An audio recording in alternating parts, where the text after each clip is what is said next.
Hello students, welcome to my class. Today our topic is a poem, Keeping Quiet, written by Pablo Neruda. Actually, it is his pen name. His main name was Neftali Ricardo Reyes Besalto. 1904. He was born on 1904 and passed away 1973. Basically, he was a Chilean poet, diplomat, and a politician. He uses for writing green ink, green color. Green color is his symbol for desire and hope. So he uses this color. He used this color. This poem originally was written in Spanish. Okay. A little bit we have known about Pablo Neruda. His poem Keeping Quiet. আজকে আমরা এই keeping quite সম্পর্কে মানে পোয়েমে কি বলতে চেয়েছেন সেটাই জানবো। তো কিপিং কোয়াইট এই যে টাইটেলটা তার মধ্যে দিয়ে আমরা কি বুঝতে পারছি? কোয়াইট মিন্স কি? শান্ত থাকা, চুপ থাকা, ওইটার কথাই বলা হচ্ছে। সেই চুপ বা শান্ত থাকার উপর ভিত্তি করে এই পোয়েমটা উনি লিখেছেন। তো উনার যে পোয়েম কিপিং কোয়াইট, ওটার মধ্যে তিনটা জিনিস উনি রিপ্রেজেন্ট করেছেন। আমরা যখন পড়বো ওয়ান বাই ওয়ান এগুলি দেখব কোন তিনটা জিনিস রিপ্রেজেন্ট করেছেন উনি। দেখো, number one, piece and unity. মানে ইনি এই কবিতার মধ্যে পিস চেয়েছেন, শান্তি চেয়েছেন এবং ইউনিটি চেয়েছেন, আমরা যেন সবাই এক হই। দু নম্বরটা introspection. Introspection means self analysis, মানে আত্মনিরীক্ষণ। আমি কি করলাম সেটা নিজেকে জিজ্ঞেস করে খুঁজে বের করা, আমার কাজগুলি আমি কি করেছি নিজেকে প্রশ্ন করে উত্তরটা নিজে বের করা। আর থার্ড, হিউম্যান আন্ডারস্ট্যান্ডিং, মানুষের মধ্যে মানুষের যে বোঝাপড়া সেটা। তো বেশি উনি জোর দিয়েছেন কোনটার উপর? Introspection, self analysis. তো আমরা এখন যখন পড়ব কবিতাটা ধীরে ধীরে পুরোটাই বুঝতে পারবো। তো এখন আমরা শুরু করছি কবিতাটা। Now we will count to 12 and we will all keep still. Point বলেছেন যে আমরা এখন 12 পর্যন্ত কাউন্ট করব। তো এখানে উনি 12 কেন বলেছেন? 12 পর্যন্ত কাউন্ট করার কথা কেন বলেছেন? দেখো, 12 যদি বলা হয় কাউন্ট করার কথা, এটা রিপ্রেজেন্ট করছে ক্লক আওয়ার। ঘড়িতে থাকে না 1 2 3 4 5 6 7 8 9 10 11 12, সেটা হতে পারে। নতুবা ডে, 12 দিন হতে পারে, বা মান্থস হতে পারে, 12 মাসের কথা হতে পারে। তো উনি বলছেন আমরা 12 পর্যন্ত কাউন্ট করব। সেটা কিন্তু উনি বলেননি ঘড়িতে কাউন্ট করব, নাকি দিন হিসেবে গুনবো, না মান্থ হিসেবে গুনবো, না ইয়ার হিসেবে গুনবো।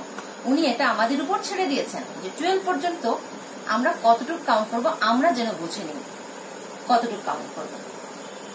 আর বলছেন কি, আমরা যেন সবাই কিপ স্টিল, মানে শান্ত হয়ে থাকি। আরেকটা জিনিস দেখো, আমাদের যখন রাগ উঠে তখন আমাদেরকে বলা হয় যে কাউন্ট করো 1 2 3 4 এরকম 12। তো এরকম যখন রাগটা ওঠে তখন মানে কাউন্ট করতে করতে আমাদের মাইন্ড কুল হয়ে যায়, সেই শান্ত জায়গায় এসে পড়ে। সেটার জন্য উনি বলতে পারেন। তো বিভিন্ন রিজন হতে পারে। তো উনি আমাদের উপর এটা ছেড়ে দিয়েছেন 12টাকে আমরা কোন হিসেবে কি হিসেবে ট্রিট করব। Then he says, for once on the face of the earth, let's not speak in any language. বলছে পৃথিবীর বুকে প্রথমবারের মতো চলো আমরা এটা করি। কি করব? কোনো ভাষায় কথা বলবো না। ল্যাঙ্গুয়েজ কোনো ল্যাঙ্গুয়েজ ইউজ করবো না। আমরা একজনের সাথে যখন একজন কমিউনিকেট করি, উই ইউজেস ল্যাঙ্গুয়েজ, আমরা ল্যাঙ্গুয়েজের মাধ্যমে করি।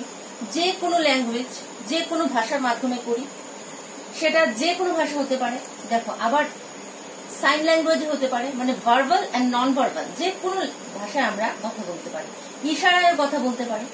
তো পোয়েট বলছেন আমাদেরকে আমরা যেন কোনো ল্যাঙ্গুয়েজ ইউজ করি না। আমরা কোনো ল্যাঙ্গুয়েজ, কোনো রকম কথা না বলে শুধুমাত্র সাইলেন্স থাকে, এরকম ভাবে উনি আমাদেরকে বলছেন। Let's stop for 1 second. 1 সেকেন্ডের জন্য যেন আমরা স্টপ হয়ে যাই। এখানে সেকেন্ড বলতে শুধুমাত্র 1 সেকেন্ড বলা হয়নি, বলা হয়েছে কিছু মানে ফর সাম মোমেন্ট, কিছু সময়ের জন্য, একটা শর্ট পিরিয়ডের জন্য আমরা নিশ্চুপ হয়ে বসে থাকি। And not move our arm so much. এবং আমরা আমাদের আর্ম বলতে আমাদের হাতকে বোঝানো হচ্ছে, বা আমাদের মুভমেন্টকে বোঝানো হচ্ছে। আর্ম এখানে মুভমেন্ট বোঝানো হচ্ছে।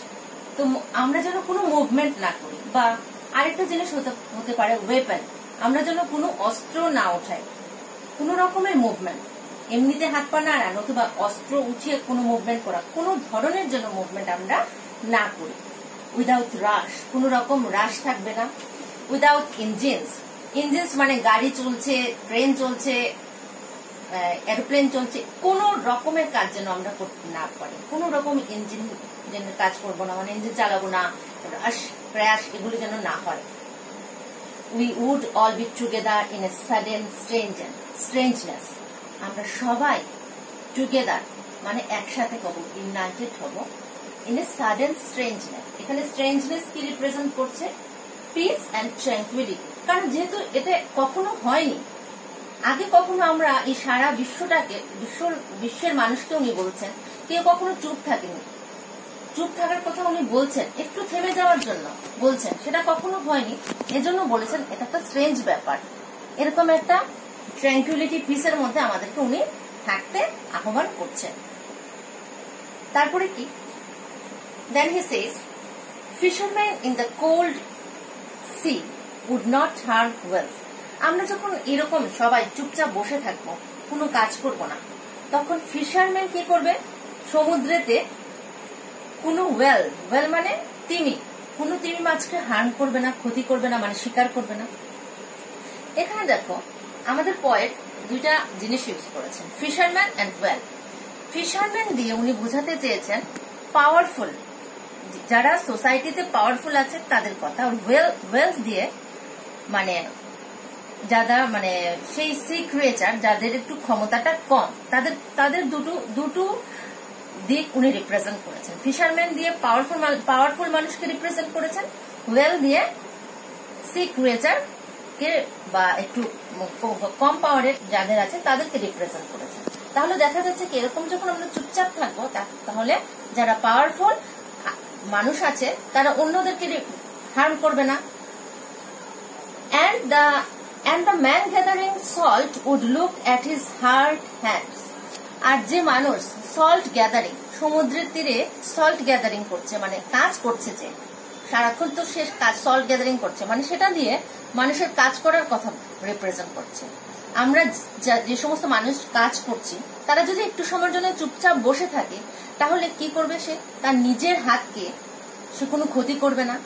সে কিছু সময় পাবে তার নিজের হাত যে কাজ করতে করতে এতটা ক্ষতিগ্রস্ত হচ্ছে, কারণ সে তো রেস্টলেস কাজ করে যাচ্ছে, সেই সময়টা পাবে, ঠিক না? তাহলে আমরা যদি একটু সময় চুপচাপ বসি, তাহলে ফিশারম্যান ওয়েলস ধরবে না, ওয়েলস কিছু সময় আরো বাঁচতে পারবে। সল্ট গ্যাদারিং সল্ট কালেক্ট যারা করছে, তারা নিজের দিকে একটু নিজেকে দেখার একটু সুযোগ পাবে। এজন্য উনি আমাদেরকে বলছেন একটু চুপ থাকার জন্য, মানে কোনো without any movement. Those who prepare green wars with gas, wars with fires. তারপর বলছেন যারা গ্রিন ওয়ার্স করছে। গ্রিন ওয়ার্স মিনস আমরা এনভায়রনমেন্টকে যেভাবে হার্ম করছি সেটাকে বোঝানো হচ্ছে। আমরা প্লাস্টিক ইউজ করছি, ফরেস্ট কাটছি, গাছ কাটছি, আমাদের এনভায়রনমেন্টকে হার্ম করছি, সেটা দিয়ে বোঝানো হচ্ছে গ্রিন ওয়ার্স। এই গ্রিন ওয়ার যারা করছে তাদেরকেও বলা হচ্ছে বা ওয়ার্স উইথ গ্যাস। গ্যাস মানে wars with gas, chemical wars and wars with fire, nuclear wars. এগুলো থেকে আমরা আমাদেরকে বলা হচ্ছে যারা এগুলো করছে ভিক্টরি উইথ নো সার্ভাইভার্স। এই সমস্ত যারা করছে দুই পক্ষের মধ্যে তো এগুলো হচ্ছে নিউক্লিয়ার ওয়ার, কেমিক্যাল ওয়ার, এগুলো দুপক্ষের মধ্যে হচ্ছে। বা গ্রিন ওয়ার আমরা হিউম্যান কাইন্ড ভার্সাস এনভায়রনমেন্ট, সেটা হচ্ছে। আর wars with gas and wars with fires, man versus man হচ্ছে। তো সেগুলো যখন হবে তখন একসময় ভিক্টরি মানে জয় আসবে, কিন্তু সেই ভিক্টরি বা সেই জয় কি প্রয়োজন when there is no survivor, সেগুলো দেখার জন্য যদি কেউ বেঁচেই না থাকে সেই রকম ভিক্টরি বা সেই রকম জয়ের প্রয়োজনটা কোথায়? তারপর উনি বলছেন would put on clean clothes and walk about with their brothers in the shade doing nothing. তারপর বলছেন এগুলো স্টপ করে দাও, বন্ধ করে দাও, বন্ধ করে ক্লিন ক্লথস পরতে বলা হচ্ছে। বেসিক্যালি ক্লিন ক্লথস কেন বলা হচ্ছে? এই যে গ্রিন ওয়ার বলো আর ওয়ার্স উইথ গ্যাস, এই যে ফাইটিং হচ্ছে, আর্মিরাই তো করছে। আর্মিরা যখন করছে তখন তাদের ক্লিন মানে ড্রেস যেটা, সেটা বিভিন্ন কারণে ক্ষতিগ্রস্ত হচ্ছে। তাহলে এখানে ক্লিন ক্লথস দুটো জিনিস বোঝানো হচ্ছে। আমি লিখছি,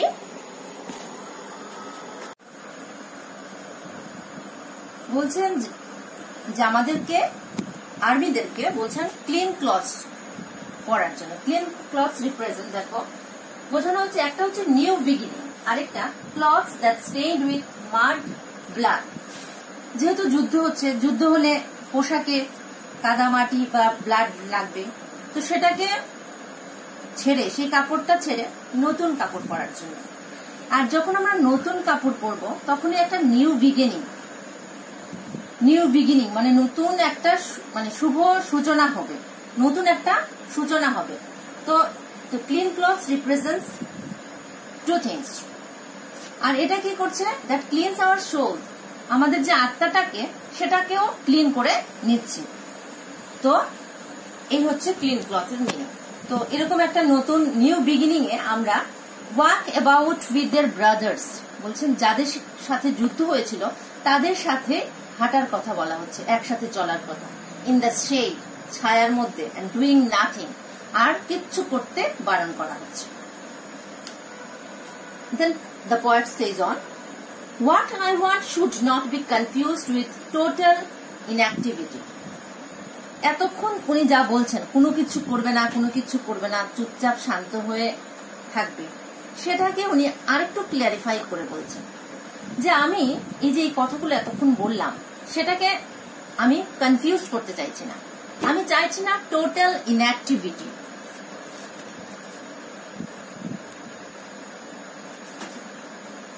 টোটাল ইনঅ্যাক্টিভিটি মানে তুমি কোনো মুভমেন্ট করবে না, এরকম ইনঅ্যাক্টিভিটি আমি চাইছি না। দ্যাট মিনস উনি বলছেন আমি ডেথ লাইক এরকম কোনো ইনঅ্যাক্টিভিটি চাইছি না।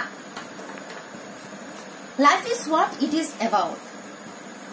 উনি বলছেন জীবন তো সেটাই যেটা চলতে থাকে, চলার নামই হচ্ছে জীবন। I want no truck with death. দেখো এখানে একটা জিনিস বলা হচ্ছে, I want no truck with death. ডেথের সাথে আমার কোনো অ্যাসোসিয়েশন নেই। আমি এতক্ষণ যেগুলো বলছি সেগুলোকে ডেথের সাথে মিলাতে চাইছি না, আমি কোনো রকমের অ্যাসোসিয়েশন চাইছি না ডেথের সাথে। আমি চাইছি একটু সময় চুপ থাকো, তার অর্থ কিন্তু মানে মৃত্যুবরণ করো সেটা নয়। If we are not so single minded, যদি আমরা এতটা সিঙ্গেল মাইন্ডেড না হই, single minded means self centred. আমরা আমাদের কি, আমাদের লক্ষ্যটা কি? ছোটবেলা থেকে প্রাইমারি ক্লাস পড়ছি, আপার প্রাইমারি, স্কুল শেষ হলো, কলেজ, মাস্টার ডিগ্রি, তারপরে জব, একটা গোলের দিকে আমরা মানে এগিয়ে যাচ্ছি। আমাদের প্যারেন্টস আমাদেরকে সেটাই বলছেন, যাও এভাবে এভাবে এভাবেই চলতে থাকো। আর কিছু প্যারেন্টস বা আমাদের সোসাইটি আমাদের কাছে এটাই ডিমান্ড করছে, আমরাও সেই অনুযায়ী চলছি। কোনো দিকে তাকাচ্ছি না, শুধু আমাদের গোল যেটা সেদিকে যাচ্ছি। তো পয়েন্ট বলছে সেই জায়গাতে একটু সরে এসে আমরা যেন মানে সিঙ্গেল মাইন্ডেড না হই। About keeping our life moving, আমাদের লাইফ মুভ করছে, এরকম ভাবে মুভ করছে, সেখান থেকে যেন একটু দূরে সরে আসি। And for once could do nothing, এবং কিছু সময়ের জন্য কিচ্ছু যেন না করি। Perhaps a huge silence might interrupt the sadness of never understanding ourselves. যদি আমরা এরকম ভাবে করি তাহলে কি হবে, কোনো কাজ না করলে একটা সাইলেন্স ক্রিয়েট হবে। এই সাইলেন্সটা কি করবে, আমাদের যে একটা স্যাডনেস, একটা দুঃখ, সেটাকে ইন্টারাপ্ট করবে। কিসের দুঃখ? Of never understanding ourselves. আমরা কখনো কিন্তু আমাদেরকে বোঝার চেষ্টা করিনি। আমাদেরকে বলা হচ্ছে ওইটা করো, করেই যাচ্ছি। সেই যখন আমরা একটু সময় ইন্ট্রোস্পেক্ট করব, সেলফ অ্যানালাইসিস করব, তখন কি হবে, আমরা আমাদেরকে বুঝতে পারবো, সেলফ আন্ডারস্ট্যান্ডিং আসবে, যেটা এতদিন আমরা কখনো করিনি। End of threatening ourself with that, এবং কি হচ্ছে, আমরা সেটা থেকেও আমাদেরকে ইন্টারাপ্ট করবে, আমাদেরকে একটা ডেডলাইন দেওয়া হয়, মানে আমাদেরকে মৃত্যু একটা আমাদের ভয় আছে, আমাদেরকে মরতে হবে, মরার আগে আমাদেরকে এই কাজগুলি কমপ্লিট করতে হবে, মৃত্যুর আগে আমাদের যা করার করে নিতে হবে। এই যে ডেথের থ্রেটেনিং, সেই জায়গাটাতে আমাদের ইন্টারাপ্ট করছে, আমাদেরকে নিশ্চুপ থাকতে বলা হচ্ছে। Perhaps the earth can teach us, তখন পয়েন্ট বলছেন এই জায়গায় পৃথিবী আমাদেরকে শিক্ষা দিতে পারে। কিভাবে? as when everything seems dead and later proves to be life. প্রথমে দেখা যায় পৃথিবীতে সবকিছু মৃত প্রায়, কিন্তু পরে মানে প্রমাণ করে যে এটা এলাইভ, এটা জীবিত। পৃথিবী কিভাবে আমাদেরকে শিক্ষা দিতে পারে? দেখো, পৃথিবীতে আর্থের মধ্যে কি আছে, সিজন আছে, সামার, উইন্টার, অটাম, স্প্রিং। এরকম তো না সবসময় সামারই চলতে আছে, বা উইন্টার। যখন সামার থাকে, যখন উইন্টার থাকে, সবকিছু যেন একটা প্যাসিভ হয়ে যায়, ঠিক না? সবকিছু গ্লুমি একটা ভাব। কিন্তু তার অপোজিটে কিছুদিন থাকার পর তার অপোজিটে কি হয়, সামার যখন আসে তখনই সবকিছুর মধ্যে অ্যাক্টিভনেস দেখা যায়। তার মানে কি, পৃথিবীর রেস্ট নিচ্ছে না, একটু সময় চুপ থেকে একটা নিউ বিগিনিং করছে। উইন্টার একটু রেস্ট নিয়ে সামার একটা নিউ বিগিনিং করছে। কেন করছে? নতুন রেস্টটা কেন নিচ্ছে? নিউ বিগিনিং এর জন্য। এর জন্য পোয়েট আমাদেরকে বলেছেন আমরাও পৃথিবীর মতো করে একটা লক্ষ্যে শুধু না ছুটে কিছু সময় আত্মনিরীক্ষণ করি, একটু থামি, আমাদেরকে প্রশ্ন করি, হোয়াট উই হ্যাভ ডান, আমরা কি করেছি, আমাদের ভুল ত্রুটিগুলি শুধরে নিই। যখন আমরা নিজেদের প্রশ্ন করে আমরা জানতে পারবো আমাদের দোষগুলি, ত্রুটিগুলি কোথায়, তখন আমরা আবার নতুন সূচনা নিয়ে জীবনে এগোতে পারবো। পোয়েট আমাদেরকে সেই মেসেজটাই দিচ্ছেন। নাও I will count up to 12 and you keep quiet and I will go. তখন পোয়েট বলছেন যে আমি 12 পর্যন্ত কাউন্ট করব। আগের প্রথম দুই লাইনতে, মানে প্রথম যে দুটো লাইন ছিল সেখানে বলা হয়েছিল we will count up to 12, মানে আমরা করব। আর লাস্টে বলা হচ্ছে দেখো আই, নিজের কথা, মানে উনিও 12 পর্যন্ত কাউন্ট করে নিয়েছেন। সেটা তো বলে 12 এর মিনিং তো আমি আগেই ডিসকাস করেছি। এখন বলছেন যে আমরা কোয়াইট থাকবো, কাম থাকবো, peace, and I will go, এবং আমি চলে যাব অন্য জায়গায় আবার কিছু মেসেজ দিতে। তোমাদেরকে যা বলার আমি বলে নিয়েছি, 12 পর্যন্ত কাউন্ট করো, ইন্ট্রোস্পেক্ট করো, আমি সেটা করে নিয়েছি। এখন আমি অন্য জায়গায় যাব, এখন তোমার পালা, তুমি কি করবে, সেটাই পোয়েট আমাদেরকে মেসেজ দিয়েছে। তো আমাদেরকে এই যে কবিতাটাতে পাবলো নেরুদা ইন্ট্রোস্পেকশনের উপর বেশি জোর দিয়েছে। ইন্ট্রোস্পেকশন করলে পিস বা কামনেস আসবে, আর যখন আমরা ইন্ট্রোস্পেক্ট করব আমাদের মধ্যে একটা ব্রাদারহুড বা ইউনিটি সেটা গ্রো হবে। সেলফ সেন্টার থেকে আমরা মানে বৃহত্তর জগতে যেতে পারবো, সমাজের জন্য আমরা কিছু করতে পারবো। তার জন্য আমাদের ইন্ট্রোস্পেকশন দরকার। তো আমিও পোয়েটের মতো পাবলো নেরুদা যা বলেছেন ওনার মতো আমিও তোমাদেরকে বলছি, তোমরাও ইন্ট্রোস্পেকশন করো, জীবনে এগিয়ে যাও। সারা দিন তোমরা যা করো, রাতে যখন শুতে যাবে একবার সারা দিনের কি করেছো সেটাকে একবার নিজেকে নিজে প্রশ্ন করবে। যদি প্রশ্ন করে দেখা যায় যে সব কাজ আমি ভালো করেছি, ওয়েল, খুব ভালো। আর যদি মনে হয় যে না আমার কিছু মানে ত্রুটি রয়ে গেছে, নো ম্যাটার, পরের দিন সকালবেলা সেই ত্রুটিগুলিকে শুধরে নাও, জীবনে এগিয়ে যাও। Thank you, and that's all.